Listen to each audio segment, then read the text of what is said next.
South America's biggest economy. It's the continent's most powerful country, one that thought it was rid of a history of violent military coups.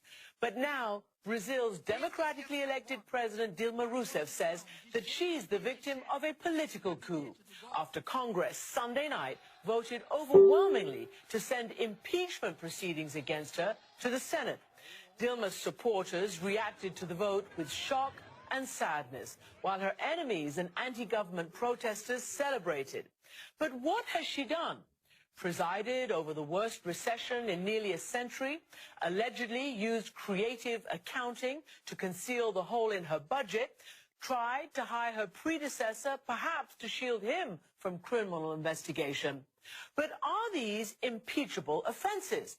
She herself has not been tainted by or even accused of corruption, and she refuses to resign. Those who call me to resign show the fragility of their conviction of the process of impeachment, because above all, they are trying to instate a coup d'etat against our democracy. I can assure you that I will not cooperate with this. I will not resign for any reason whatsoever. So, what is at the core of this political drama that's led to anger and frustration online and on the streets? Pulitzer Prize-winning investigative reporter Glenn Greenwald lives in Brazil, and he's closely covering this constitutional crisis. He joined me from Rio. Welcome back to the program, Glenn.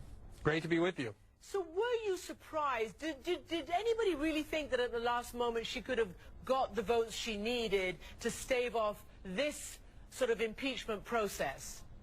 I don't think the outcome was particularly surprising. I think that the margin was fairly surprising, although Brazilian politics, like in a lot of other countries, is about momentum and power. And once there was a perception that they had the votes, a lot of last-minute undecided switch to the pro-impeachment side so that they can be on the winning side. I think what did surprise people, though, was the tenor of the proceedings in the House. It was extremely raucous, very ugly. You had pro-impeachment advocates standing up and hailing the 1964 coup and the right-wing military dictatorship that followed. One prominent right-wing congressman who's expected to run for president specifically praised the chief torturer of the military regime, who, of course, tortured Dilma Rousseff, the president, before then voting to impeach her. So it kind of was a very polarized and a very ugly tenor to these proceedings that reflects this wider sentiment in Brazil that really has split the country in a very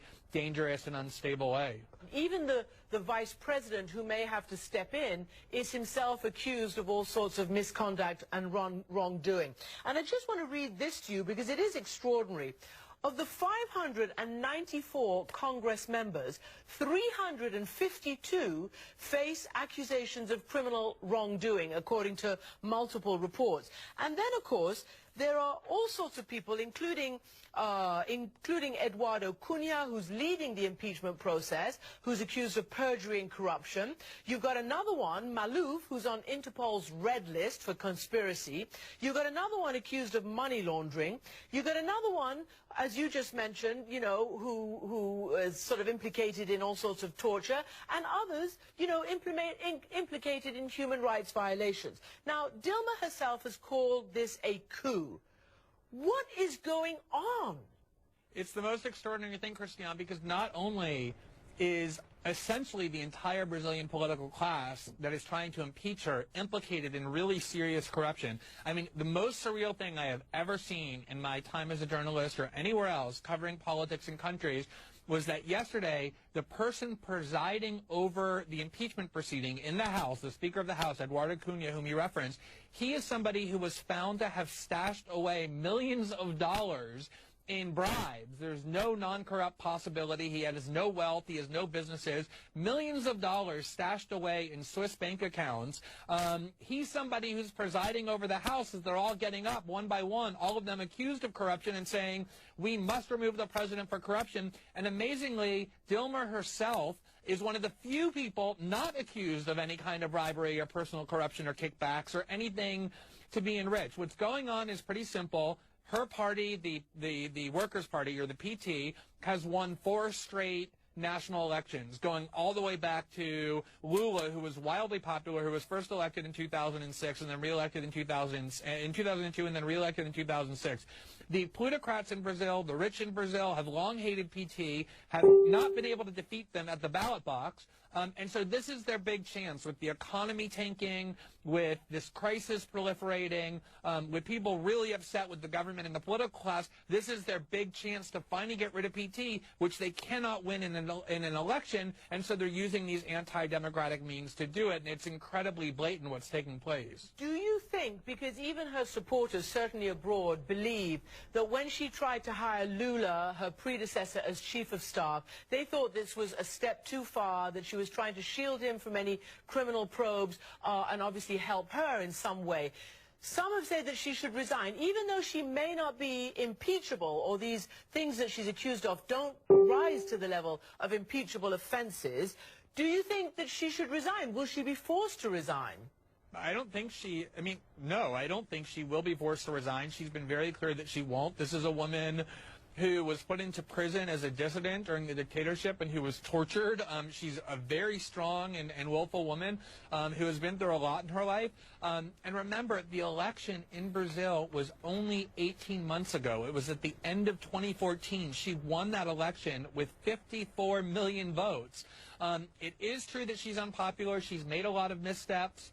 That effort to get Lula into the government, which is really a last-minute survival tactic by her to get somebody with incredible political charisma and a lot of political skill that she lacks, Lula, into government to try and save her, didn't have a very good look. But at the same time, you cannot go around, if you want to have a mature democracy, a mature, stable democracy, and remove democratically elected leaders who just won a major election 18 months earlier because they're unpopular or because they're not managing the economy well. That is a recipe for some really dangerous things when you start tinkering with the mechanics of democracy, especially in a country like Brazil, which has a very fragile and a very young democracy. They came out of dictatorship only in 1985, and it's really disturbing to watch them trifling with democracy this way. So, we've talked about how the whole system is full of political scandals and corruption, and you've also admitted that her party is sort of deeply corrupt and awash in its own sort of, criminal wrongdoings, even though she's not touched. So I wonder, what's the way out of that, but particularly in light of what this professor at the Sao Paulo University has told the New York Times about what's going on now. It's putting a very large bullet in Brazilian democracy, he says. From now on, any moment that we have a highly unpopular president, there'll be pressure to start an impeachment process. Right. I mean, it's interesting because I interviewed the former president, Lula, last week in Sao Paulo. And he admitted two things to me in that interview. He said, number one, it is true that his party, the PT party, which is Dilma's party as well, has a very serious problem with corruption, just like most of the other parties.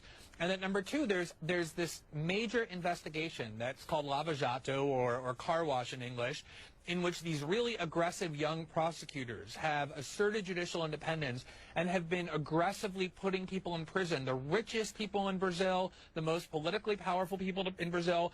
The solution is to let that investigation unfold and let the people who are guilty be put in prison. The concern is that their intention with impeaching Dilma is to say to the country, look, we got rid of the corruption problem. The media pressure, the public pressure, they hope will dissipate now that there's this catharsis over impeachment, and that this investigation will end and all of these truly corrupt politicians will be protected.